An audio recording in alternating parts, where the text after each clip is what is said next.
Request ಮಾಡ್ಬೇಕಾದ್ರೆ ಆ ಕಡೆ ನೋಡಬೇಕು ಅನ್ನೋ ಕಾಮನ್ ಸೆನ್ಸ್ ಎಲ್ಲ ಇಡಿಯಟ್ಸ್. ಕೋಪ ಮಾಡ್ಕೋಬೇಡ ರಾಮ್. ದೇವಸ್ಥಾನಕ್ಕೆ ಹೋಗ್ತಿರೋದು ಮನಸ್ಸಿಗೆ ನೆಮ್ಮದಿ ಶಾಂತಿ ಸಿಗಲಿ ಅಂತ. ಕೋಪ ಮಾಡಿಕೊಂಡು ಅದನ್ನು ಹಾಳು ಮಾಡ್ಕೊಳಕ್ಕಲ್ಲ. ಶಾಂತಿ ನೆಮ್ಮದಿ ನನಗೆ ಸಾಕಷ್ಟು ಕೆಲಸ ಇದೆ ಅಂತ ಹೇಳಿದ್ನಲ್ಲಮ್ಮ. ಆದರೂ ಇದ್ದಕ್ಕಿದ್ದಂಗೆ ಇಲ್ಲಿಗೆ ಯಾಕೆ ಕರ್ಕೊಂಡ್ರಿ? ಏನೋ ಗೊತ್ತಿಲ್ಲ, ನನಗೂ ಇವತ್ತು ಇಲ್ಲಿಗೆ ಬರೋ ಯೋಚನೆ ಇರಲಿಲ್ಲ. ಆದರೆ ಈ ಭೂಮಿ ಮೇಲೆ ಒಂದು ಹುಲ್ಲುಕಡ್ಡಿ ಅಲ್ಲಾಡಿದರೂ ಅದು ಆ ದೇವ್ರ ನಿರ್ಣಯನೇ ಆಗಿರುತ್ತಂತೆ. ಇವತ್ತು ನನ್ನ ಮೂಲಕ ದೇವರು ನಿನ್ನನ್ನು ಇಲ್ಲಿ ಕರ್ಸ್ಕೊಂಡಿದ್ದಾನೆ ಅಂತಂದಮೇಲೆ ಅದು ಆ ದೇವ್ರ ಇಚ್ಛೆನೇ ಆಗಿರ್ಬೇಕಲ್ವಾ? ಬಾ, ಆ ದೇವ್ರ ಇಚ್ಛೆ ಏನು ಅಂತ ನಾನು ಕೇಳ್ತೀನಿ.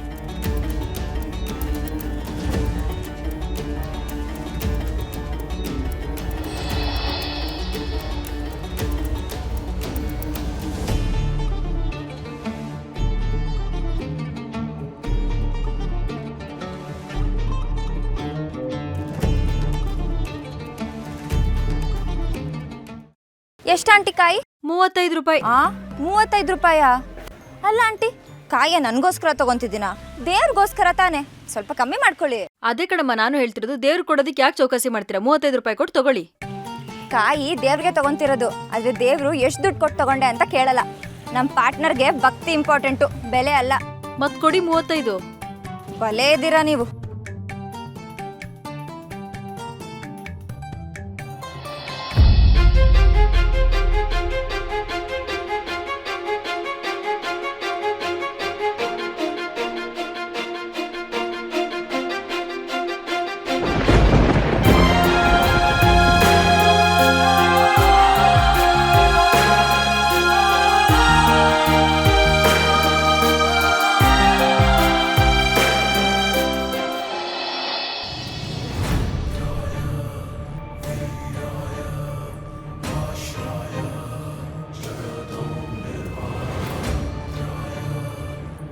ನಮಸ್ಕಾರ ಅಮ್ಮ, ಬಹಳ ದಿನಗಳ ನಂತರ ಬಂದಿದ್ದೀರಾ, ಏನಾದರೂ ವಿಶೇಷನಾ?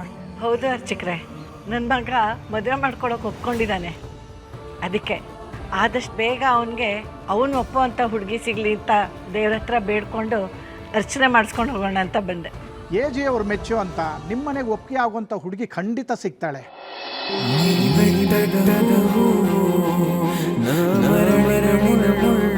ನೀವು ಪ್ರದಕ್ಷಿಣೆ ಮಾಡ್ಕೊಂಡು ಬನ್ನಿ ಅಮ್ಮ, ಅಷ್ಟರಲ್ಲಿ ನಾನು ಪೂಜೆಗೆ ಸಿದ್ಧ ಮಾಡ್ತೀನಿ.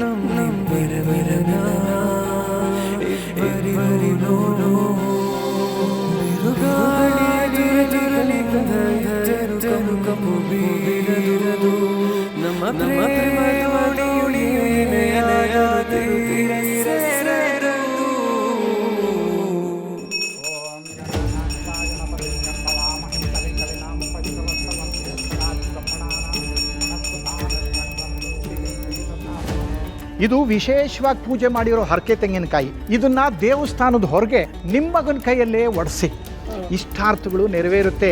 ಅಪೇಕ್ಷೆ ಪಟ್ಟಿದ್ದೆಲ್ಲ ಈ ಸನ್ನಿಧಾನದಲ್ಲಿ ಸಿಕ್ಕೇ ಸಿಗುತ್ತೆ.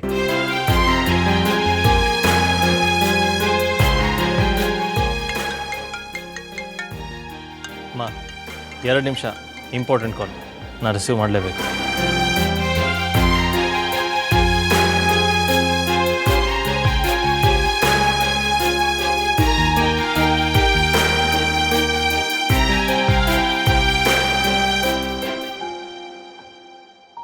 ಪಾರ್ಟ್ನರ್, ನನ್ನ ಬೇಡಿಕೆ ಏನಂತ ನಿಂಗೆ ಗೊತ್ತೇ ಇದೆ. ನಂಬರ್ 1, ನಾನು ಸೀರಿಯಲಲ್ಲಿ ಆ್ಯಕ್ಟ್ ಮಾಡಿ ದೊಡ್ಡ ಹೀರೋಯಿನ್ ಆಗಬೇಕು. ನಂಬರ್ 2, ನಾನು ಅಪ್ಪ ಅಮ್ಮ ನನ್ನ ಚುಕ್ಕಿನ ತುಂಬ ಚೆನ್ನಾಗಿ ನೋಡ್ಕೋಬೇಕು. ನಂಬರ್ 3, ನೀನೇ ಗೆಸ್ ಮಾಡು. ಆದರೆ ಸದ್ಯಕ್ಕೆ ನಾನು ಆಡಿಷನ್ ಅಂತ ಹೋಗ್ತಿದ್ದೀನಿ, ಆಶೀರ್ವಾದ ಮಾಡು. ನಾನು ಸೆಲೆಕ್ಟ್ ಆಗುವಾಗ ನೋಡ್ಕೊಳ್ಳೋ ಜವಾಬ್ದಾರಿ ನಿಂದು. ಹಾಗಂತ ನನಗೆ ಲಂಚ ಕೊಡ್ತಿದ್ದೀನಿ ಅಂತೆಲ್ಲ ಎಕ್ಸ್ಪೆಕ್ಟ್ ಮಾಡ್ಬೇಡ. ಇಲ್ಲಿಲ್ಲ ಲಂಚ ಕೊಡಲ್ಲ, ಪ್ರೀತಿ ಭಕ್ತಿ ಕೊಡೋಳು. ಪ್ರಾರ್ಥನೆ ನಂದು, ಫಲ ನಿಂದು.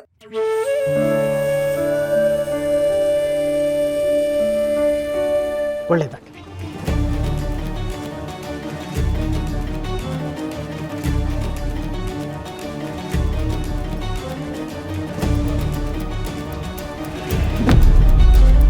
ಅಯ್ಯೋ ಅಮ್ಮ, ನೀ ಬೆಳಗಿನ ಹಕ್ಕಿ, ನಾ ಇರುಳಿನ ಚುಕ್ಕಿ, ನಮ್ಮಿಬ್ಬರ ಬೆಸುಗೆ ಕಲ್ಪನೆಗೂ ದೂರ ಕೊನೆಯೆಂದು ಇರದ ಕವಲು ದಾರಿಯಲಿ ನಮ್ಮಿಬ್ಬರ ಪಯಣ ಗುರಿ ಕಾಣದು ಎಂದು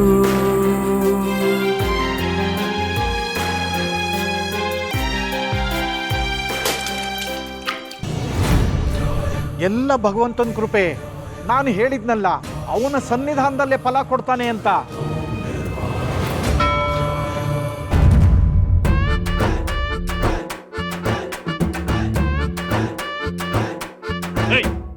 ಕಣ್ ಕಾಣಲ್ಲ ನಿಂಗೆ?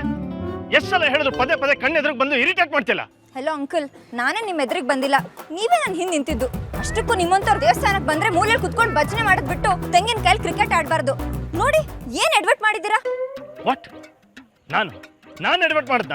ಹ್ಞೂ, ಮತ್ತೆ ಹರಕೆ ಕಾಯಿನ ಒಡೆದು ಹಾಕಿದ್ರೆ ಅದು ಅಪಶಕುನ. ಅಪ್ಶಕ್ನ ನಿನಗಿಂತನ? ದೇವ್ರೆ, ಊರಲ್ಲಿ ಅಷ್ಟೆಲ್ಲ ದೇವಸ್ಥಾನಗಳಿದ್ರು ಈ ಅಂಕಲ್ ಯಾಕೆ ಇಲ್ಲೇ ಬರಂಗ್ ಮಾಡ್ದ್ಯಪ್ಪ. ಏಯ್ ನೋಡೋ, ಬಾಯಿಗೆ ಬಂದಂಗೆಲ್ಲ ಮಾತಾಡ್ ಕೋಪ ಬರ್ಸ್ಬೇಡ ನೀನು. ನೋಡಿದ್ರ ದೇವಸ್ಥಾನಕ್ಕೆ ಬಂದ್ರೆ ಕೋಪ ಮಾಡ್ಕೊಂತೀನಿ ಅಂತೀರಾ.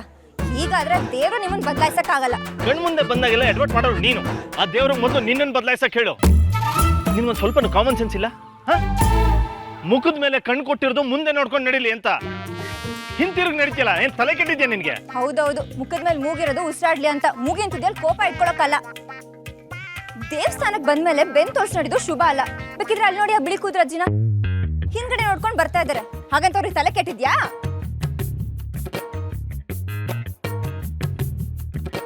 ಈಗ್ಲಾದ್ರೂ ಗೊತ್ತಾಯ್ತಾ? ಇನ್ಮೇಲಿಂದ ಹಾಗೆ ನಡೀರಿ. ಸ್ವಲ್ಪನಾದ್ರೂ ಸಿಡುಕ್ತನ ಕಮ್ಮಿ ಆಗ್ಬೋದು.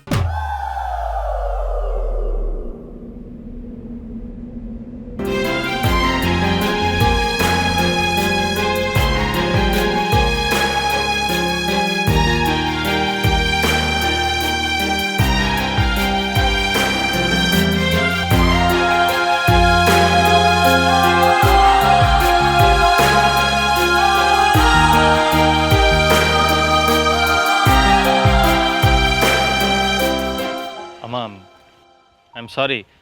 ನೀ ಕೊಟ್ಟಿದ್ದ ತೆಂಗಿನಕಾಯಿ ಆ ಹುಡುಗಿಯಿಂದ. ಪರವಾಗಿಲ್ಲ ಬಿಡಪ್ಪ, ಪರವಾಗಿಲ್ಲ.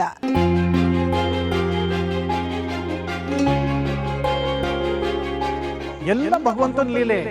ನಾನು ಹೇಳಿದ್ನಲ್ಲ ಅವನ ಸನ್ನಿಧಾನದಲ್ಲೇ ಫಲ ಕೊಡ್ತಾನೆ ಅಂತ. ಈ ತೆಂಗಿನಕಾಯಿನ ಇವರಿಬ್ಬರ ಕೈಯಿಂದಾನು ಒಡಿಸೋದ್ರ ಮೂಲಕ ನನ್ಗೇನಾದ್ರೂ ಸೂಚನೆ ಕೊಡ್ತಾ ಇದೀಯಾ ಭಗವಂತ?